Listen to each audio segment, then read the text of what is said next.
Hey guys, welcome to Talking Hawks. You've got Chris and Rhys here with you tonight, welcoming all the fans, connecting Hawks fans from around the world with some intelligent footy conversation and a few laughs. How was your week, Rhys? It was a pretty exciting weekend as far as Hawthorn's concerned.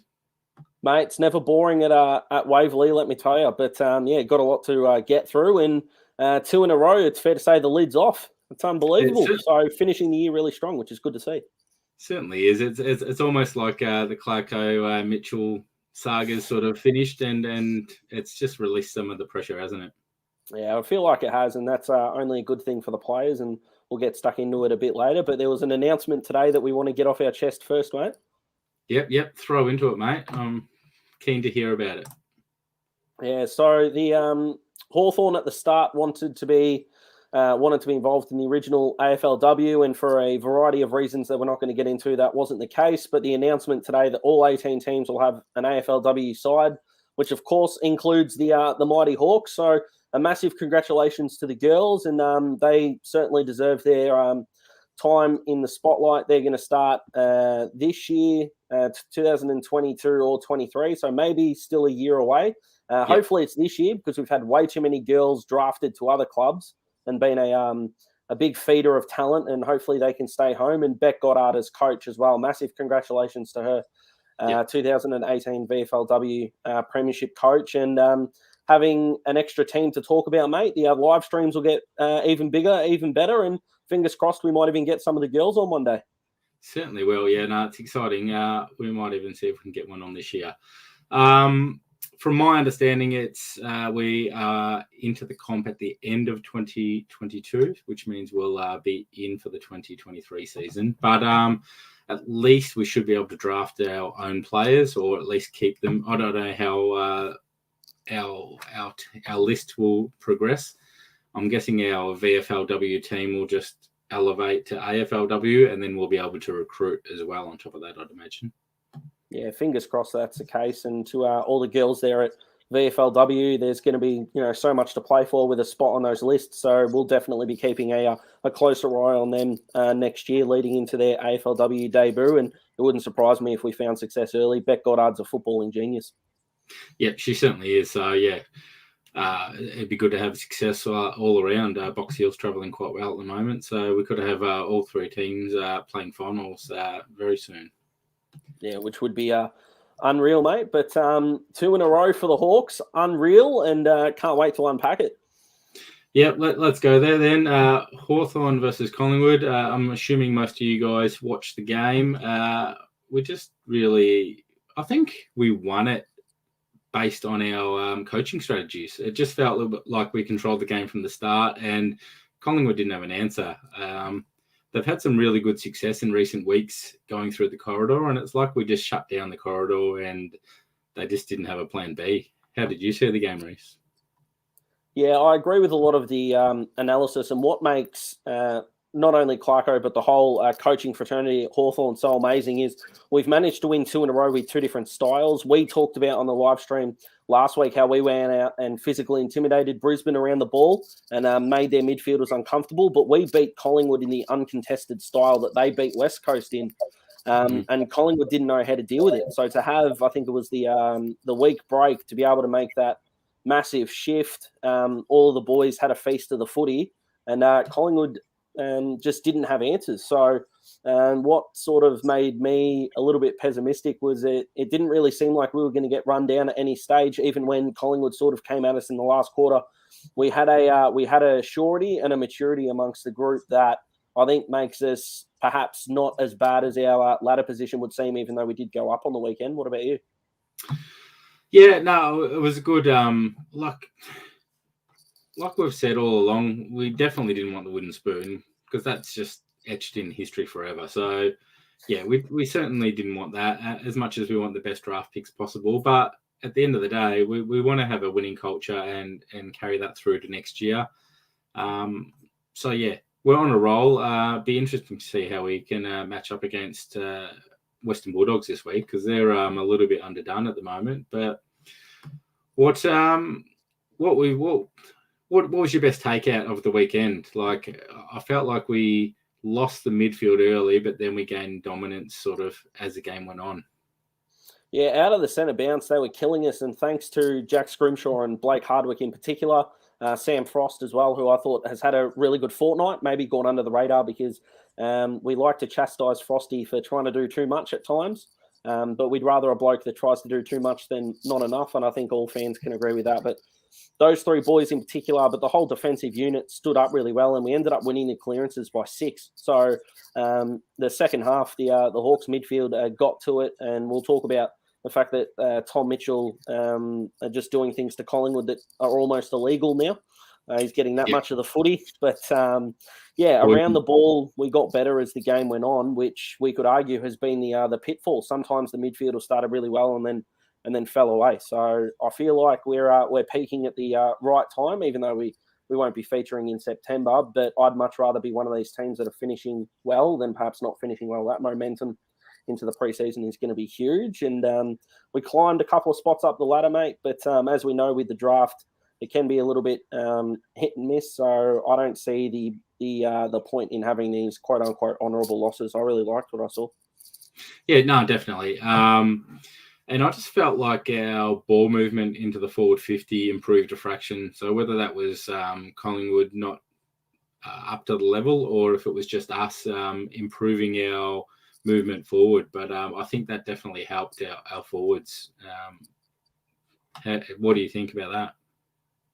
Yeah, really like what Nick's written here. The Hawthorn of old, organised, disciplined, with that uncontested style that we were talking about, so much so that 11 of Hawthorn's 22, half the side had 20-plus possessions, which is just mind-blowing. All the Hawks got involved, and 5 players got double-digit marks. Jack Scrimshaw, Blake Hardwick, Sean Burgoyne, which surprised me, had 10 marks as well. Tim O'Brien, which we've been crying out for, as we know, and Tommy Mitchell are just... he's just doing what Tommy Mitchell does. But I like what Scott said there. But the rebuttal to that is we've complained, or not complained, but we've noted all year that Hawks have had fade-outs. I'd rather be doing that with a big lead than doing it at the start and playing catch-up. But as a young side, we'll get better. But all the Hawks had a feast, which was really pleasing. Yeah, definitely. It was a good outing, especially for your boy Moore. But unfortunately, Moore has been dropped this week. I think he's got a bit of a knee problem. I don't think he's been dropped. You'd be really stiff.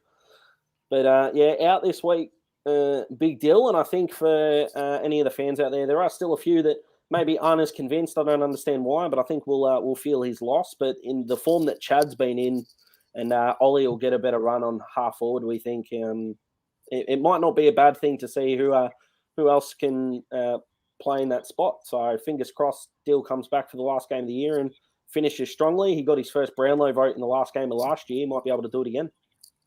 Yeah, surely he's got to notch up a couple of Brownlows this year. He's had a few impressive games. And he's almost... He didn't get mentioned. I forget which journo did their best 22 under 22. And he missed out on the squad. Yeah, that's ridiculous. Yeah, isn't it what? It's some interesting selections have been made over the journey. We've got 3 Hawks in, so as much as we want to bash the selectors for getting it wrong, Jimmy Warple, CJ, and I've missed one off the top of my head. Will Someone Day? help me. Yep, no, Will Day didn't make it. Oh no, someone had it up before. Oh, this isn't good. This is quality live streaming. This we'll get the comment back on. The fans always look after us and throw it in the comments. Oh, it was Dylan Moore. Okay, he might have made a bench spot, I think. So there you go. They did get it right in the end. But Jimmy Warple. I really like the fact they put the Warpedo in there. There's first half of the year he was a bit down. He got the suspension against Sydney, which he didn't deserve.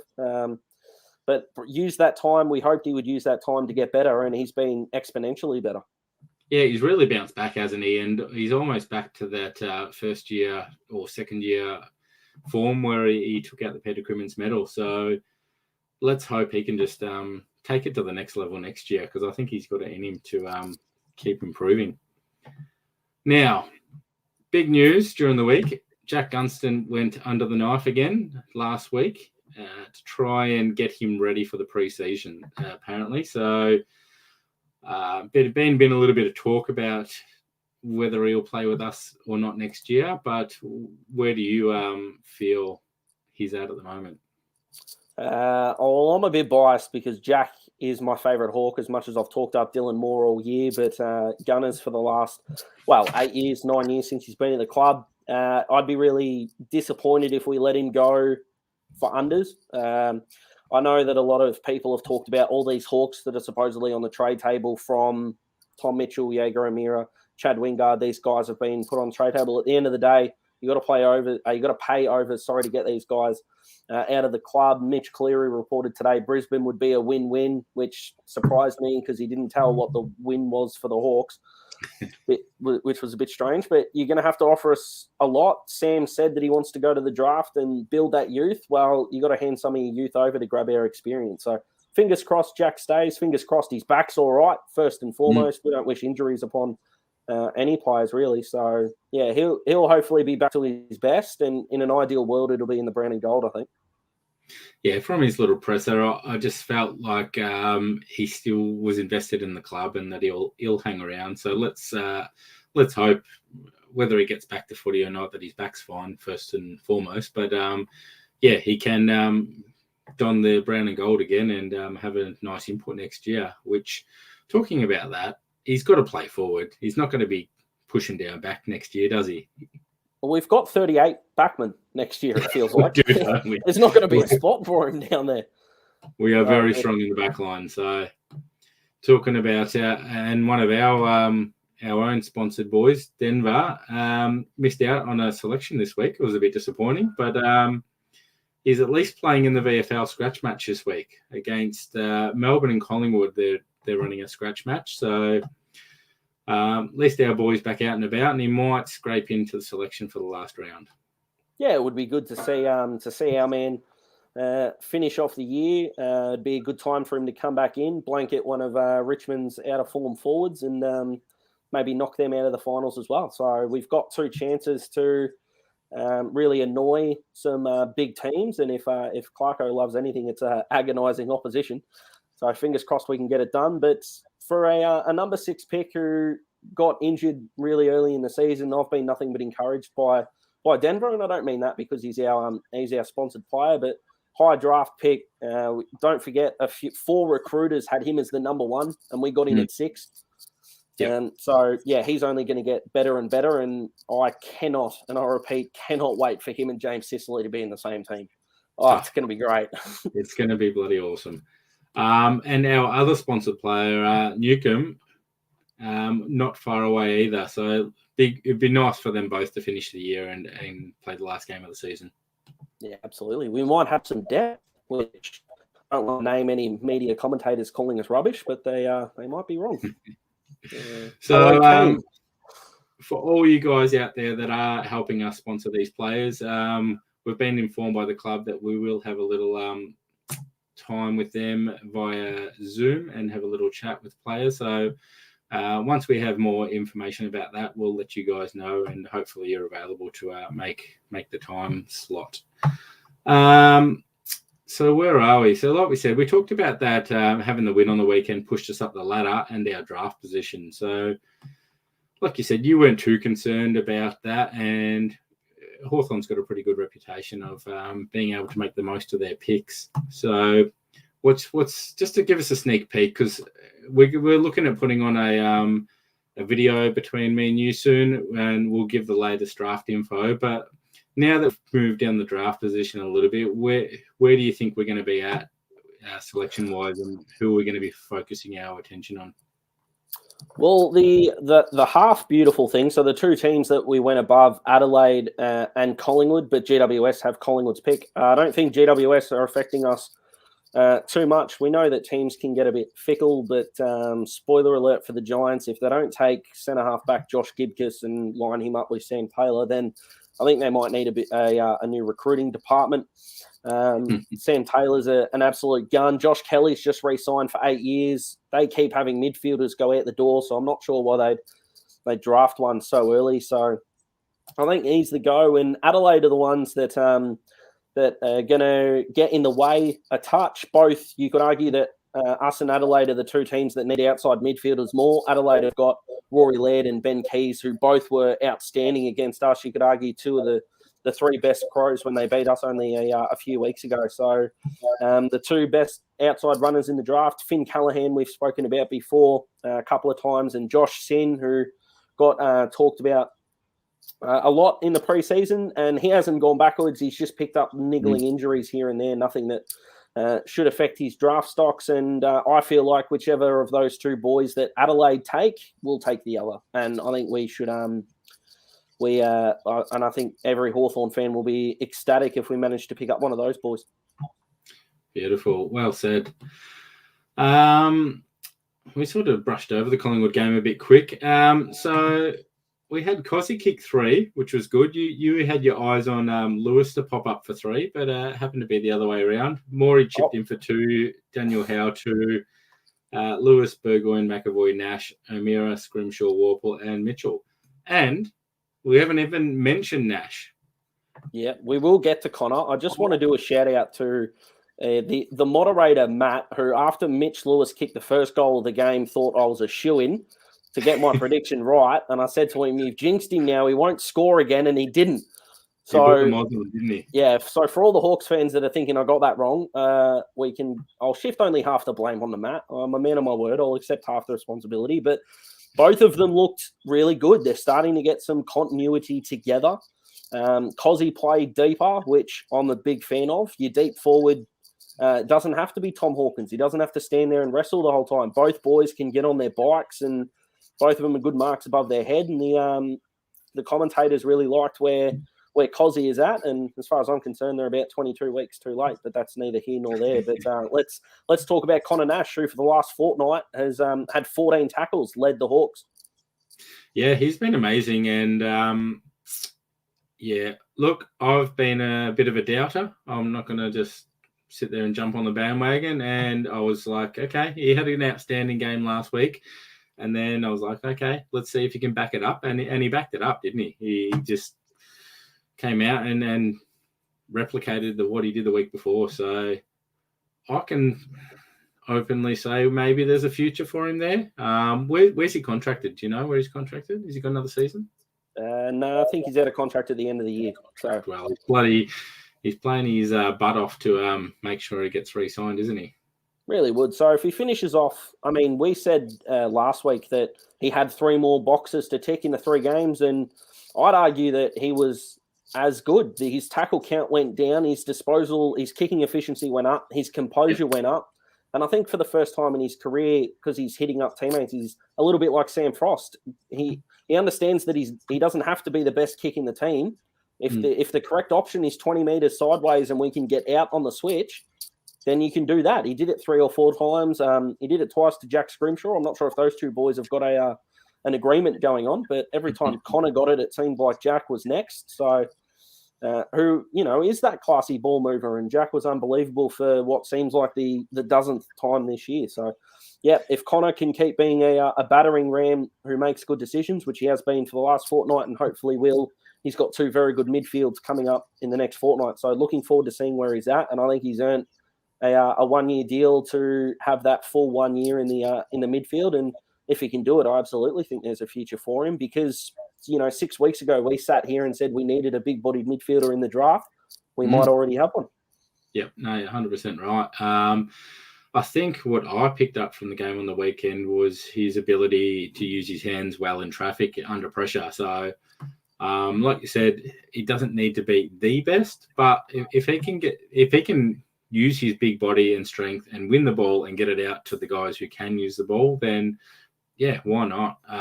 Like I said, that tackling strength in the midfield and just in general play, and he's also quite a tall marking target on the wing when he's in that ball movement. So, yeah, Sam Mitchell might be onto something there. So let's hope he can just keep improving the way he is, and give him a chance to improve in that 1 year contract.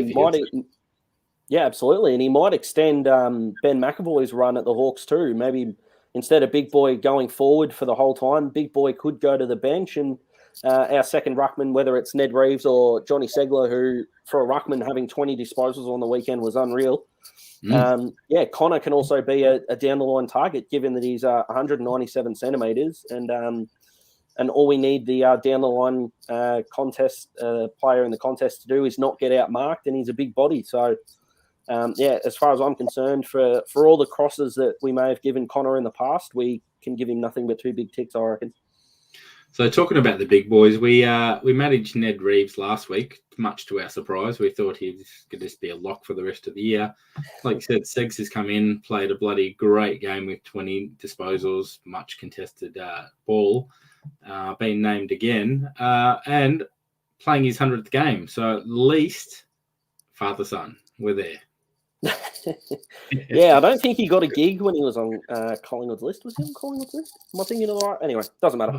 Johnny Segler's, So big congratulations to the big Segs, and we can't deny that. Who would have thought Clarko and the boys know what they're talking about, and Brody Grundy, since he's come back from his neck injury, has been fantastic, and he was. Not invisible, but the Hawks won the clearances. I don't think Grundy scored, or if he did, it wasn't at a memorable time in the game because it's not coming to me off the top of my head. So massive tick, and it was one of those days where there are not a lot of crosses to give out at all. I thought we were fantastic across the board, and last week's 100 gamer, Blake Hardwick, sometimes it surprises me that he's played only 100. He seems like he's been around for a decade, but there you go.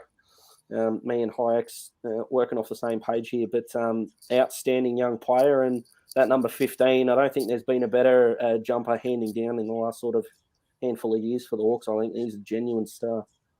Yeah, definitely. And just goes so underrated. Just never gets a mention in the media. Just goes about his business. But us Hawthorn fans, we know what he's all about, and he just delivers week in, week out. So he's putting his hand up as a definite captaincy role once that gets handed on. So definitely. I think between Hardwick, possibly, if they want to go more senior than maybe O'Meara, they could go Tom Mitchell if he does stay with us. What do you reckon? I guess if McAvoy plays next season and he doesn't retire early, I think you'd keep it with him, wouldn't you, for another year? Oh, yeah. I don't think he's put a foot wrong at all. Commentators have noted down in that he's guys on the field not happy, not against giving guys a clip in the moment, which is fantastic. But if Ben does move on, or when he eventually moves on, no, Sicily's there. Ready to go. As Hawks fans, we like the not the arrogance, but we like the how boisterous he is.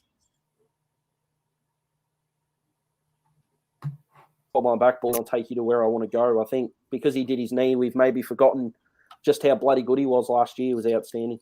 Would have probably been All-Australian if it wasn't for his knee injury. Yep, 100%. So, yeah, definitely Sicily sitting in the background. And even if he isn't captain going forward, he's still going to be of some leadership going forward. All right, where are we at? So we've got the Bulldogs. What do you think is a good result against Bulldogs this week? They've just had Josh Bruce go down with an ACL. I think they've got a couple of other injuries at the moment. So they're playing to finish top 2 or top of the ladder to try and keep their home ground advantage for finals. They're really going to be wanting to beat us. But I just feel like it's a really winnable game for us. Yeah, unreal. Unbelievable opportunity to win. I'm interested that we've kept both tall backs in Frost and Hartigan in, given that Josh Bruce isn't there. I'm looking forward to seeing Frosty play on Aaron Norton. Norton's really quick off the mark. I think he's too quick for Kyle Hartigan, so it'll be interesting to see if Hartigan goes to a Tim English maybe when he rests forward. Not really sure what the tall situation's going on at the Bulldogs. I think Alex Keith is back, so Josh Shackey might go forward. They've got Jamara Ugle-Hagan, so their forward line could kick 20 goals on us, or they could kick 6, and neither would surprise me. So it's up to us to shut them down. Bulldogs are electric with their handball, so I think we've got to play more the Brisbane strategy than the Collingwood one. I think we need to go in there and bash them up a bit. And I think seeing Conor Nash next to the Bont in the centre square is going to be a fascinating watch. Both of those big-bodied mids, and it's going to be a great matchup. And I'd be interested to see if they do try and play Nash with that tagging role, because he can certainly match it size and body. And yeah, if we can negate Bonts, because he's almost favourite for the Brownlow at the moment. So if we can eliminate him and then just try and win the midfield ourselves, especially down in Tassie, we know the ground, gives us a great opportunity to win. Yeah, I'd almost argue, and no spoiler alert for the preview that'll be coming tomorrow, which, by the way, get around. Talking Hawks website's getting bigger and better, and we appreciate all the fans that are jumping on and appreciating the content. So thank you very much for that. But I'd almost argue that maybe a Liam Shields to Jackson McRae style ways to do it, or do we go and tag Libba, who's been tagged in the past, and the Dogs have struggled in the midfield? So the Bont's almost that good. Maybe you just have to accept, maybe like a Sam Walsh, that he's just going to be that good. You've just got to stop the blokes that could help him damage the Hawks. So maybe a Liam Shields or a Conor Nashou on Libba would be good, but there's something about Liam Shields going to Jackson McRae and saying, I don't think either of us are touching the footy today, son, is a good prospect. But we're going up against another midfield that you could, not that you could argue, on paper is better than our midfield. McRae and Bont, you could argue, probably in the top dozen in the Brownlow in different spots. So like we've said, mate, when it comes to contested ball and clearances, evening it out is almost a win for us, because we're dominant down back, and our ball movement forward's been excellent in the last month. Talking about Liam Shields, his season's been a bit up and down. Where do you see him going forward? Do you reckon he's got how much longer do you think he's got with us? Well, it was interesting when Sam Mitchell was interviewed on SEN about the senior boys, and I think the Gunston story came off the fact that Sam didn't talk about him, but Sam did mention Big Boy McAvoy and Liam Shields as the two sort of senior guys. I don't think he explicitly said that he'd like to keep around, but I think Pup stays again. He's one of those guys that I think is getting to a stage where he's not that noticeable until he makes a mistake.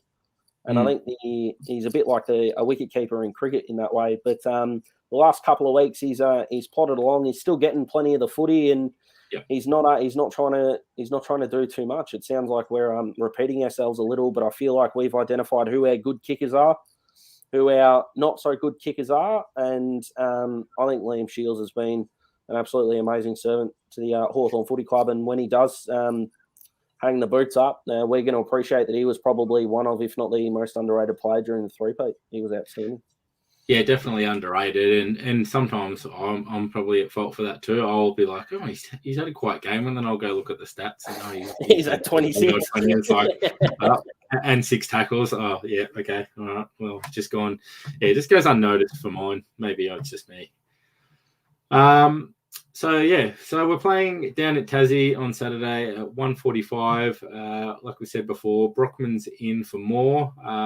Currently named emergency Downey, Morris, Hartley, and Newcomb. So like I said, our boy Newcomb might be a chance to play. I guess we might find out more based on. I'm not sure when the VFL game's being played, but normally we'll get an indication on their squad and who flies down for the game. Yeah, I hope Ollie gets a bigger chance in the ruck. Not in the ruck. Jeez, I hope Ollie doesn't get a run in the ruck. No offense to your son. But, I hope he gets a bit of a roll around the ball. That's what he was brought in from Box Hill for. And almost got pushed out to the half-forward flank against the Pies. Didn't have a great impact, but I like the fact that they're sticking with him, even though I have gotten in trouble for my opinion of Ollie in the past. You can't ignore his Box Hill form, and it can't just go away, those sort of numbers, 35 and playing so well. So fingers crossed he gets a better run. Definitely. So we'll just quickly run through the injuries. Nothing much has changed from last week. We've got Will Day with his ankle, Jack Gunston with his back, CJ with his knee, Impey with his ankle, Sicily with his knee. They're all out for the season. James Cousins, 1 week with his hammy still, so he's a chance to make it back next week. Whether they risk it or not, we'll soon find out. And Warple was meant to be a test for his foot. So did he get named? Yeah, he isn't part of the out, so yep. I imagine that he's in. And Tyler Brockman didn't get omitted either. Normally the medical subs get dropped if they're going to repeat. So maybe Brocky comes in for Maury and one of those boys on the extended bench becomes the sub. Fingers crossed it's Jai. Yep. Mainly because I think we've got the depth. If a half back goes down, we could put someone down back and have Jai there. So he'd be a good sub option, I think. And it's good. It's good to know that we've got some depth, mate. I know we've touched on it once or twice, but there's nothing wrong with fighting for spots. So Matt, with his quick fingers in the background, has a little comparison here between Bontempelli and Nash. So courtesy of afl.com.au. What do we got there? Nash has got him with 4 centimetres on height and got him a kilo in weight, according to the current stats. So well and truly could tag him and take him out of the game. I'm not sure how many rolls the Irishman would have done in a tagging capacity. The last couple of weeks, it's very much been see that ball, go get it, and if you can't, go and rip the head off the bloke that does. Yeah. Because you're allowed to do that now. Shout out to Joel Selwood there. That's not what we're talking about. I don't know why I brought that up, but yeah, it'll be really interesting, and I feel like a good portion of the live stream next week for whoever is on, that's going to be definitely a talking point, because it's going to be an unpredictable. I'm not a punter. I'm not encouraging anyone to, but good luck predicting who's going to score what, because it could really go anywhere. But fingers crossed, conditions in Tassie are good. I haven't checked the Bureau of Meteorology, but this isn't going to be a fantastic game if it's wet. So hopefully it's dry. It's a good game to watch. And I agree with you. I think for this is probably the first time we've played a top 6 team in a long time that I could sit here next week and say that we've won 3 in a row without sounding crazy. Yep, definitely. And like I said, we just want to keep that momentum going, and why not do it down in Tassie? So like it's our home, it's our fortress. Let's just keep the ball rolling. So quickly, let me go back to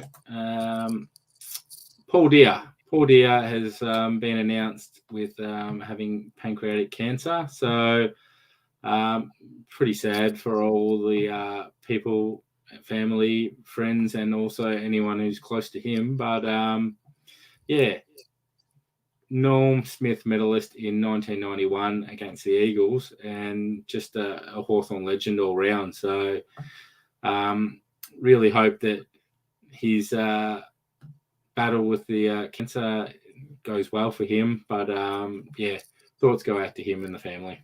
Yeah, completely agree. Second all those comments. Wouldn't wish it upon anyone. And yeah, fingers crossed he's back and bigger and better than ever. And I actually watched the 91 grand final not that long ago and just forget how good he was that day. Dermot and Pig Dunstall kicked 10 between them. Paul Hudson was amazing, and he was better than all of them. He marked everything. It seemed like there were 2 of him at times down back and up in the forward line. And he was Chris and Normie after that as well, as good footy nicknames go. So yeah, fingers crossed. And while we're on the topic of that, mate, I know he's not a Hawk, but Sam Doherty's testicular cancer has come back as well. Even though, no one here is a Carlton fan, we're all good Hawthorn people. It's sometimes footy goes a bit further than that. So fingers crossed Sam's back bigger and better than ever as well. Yeah, no, we definitely don't like hearing those things, and hopefully he can get the better of that and come back and play at some stage. All right, so let's go to the predictions, fans. What do you think the result is going to be this week? By how much? We won't be offended if you do tip Bulldogs, as they are at the top of the ladder and flag favourites. But like I said, I'm feeling quietly confident, but I will throw to Rhys first to see what he's got to say. Oh, is it too cheap to say a draw? No, I won't do that.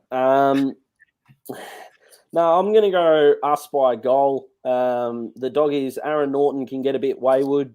Yeah, if the wind at Tassie picks up, I feel like we'll adjust to the conditions a bit better, and we might have to rely on the Doggies not kicking as well. And our goal kicking down at Tassie's been pretty good this year from memory. So yeah, I reckon we get it done by a goal or two, and half of it because we put the fear of God into the Doggies, but maybe they don't kick as well as we want them to. So I'm backing us in until I'm told otherwise. All right, I'm going to be a bit bullish, and maybe it's because I'm missing Brad's presence, but I'm going to go Hawks by 22 points, which is quite a big margin. So bear with me. I could be well and truly off the ball, but that's my prediction for the game. That's it. It's a lot of optimism for a team in the bottom six playing a team in the top four, but I think that goes to show that Hawks fans can see sort of light at the end of the at the bottom six tunnel. And I'm not trying to go too far into the future, but I don't think we're going to be down for too long. And to Jarv, who just put that up there, I'd love Dill to kick 5. Unfortunately, he won't be out there, so there's 5 to go round. I'd love it if Mitch Lewis could do it to pay me back for letting me down last week. So come on, Mitch. All right. Hope you guys caught the interview with who did we have on last week? David Mirror, sorry. He'll love that too, Miz. Yeah, look good look, isn't it? Big advocate for base compression. So base compression is one of our sponsors. We've got 20% off their products if you can want to wear their products, and just go along to the website at talkinghawks.com, and there'll be a link there for you to get your discount. All right, that just about wraps it up, mate. Anything else you got for us? No, I think that's pretty much it, mate. Looking forward to Saturday. It's good to see us not on a terrible time slot.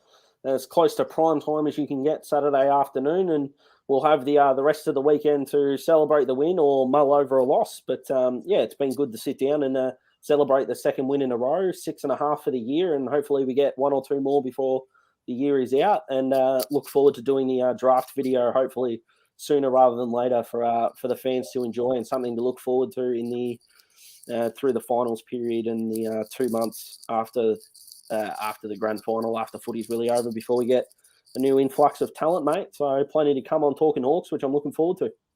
Yeah, draft is always an exciting time, and I'm looking forward to having a chat to you about it. And as soon as it's out, we'll let you guys know.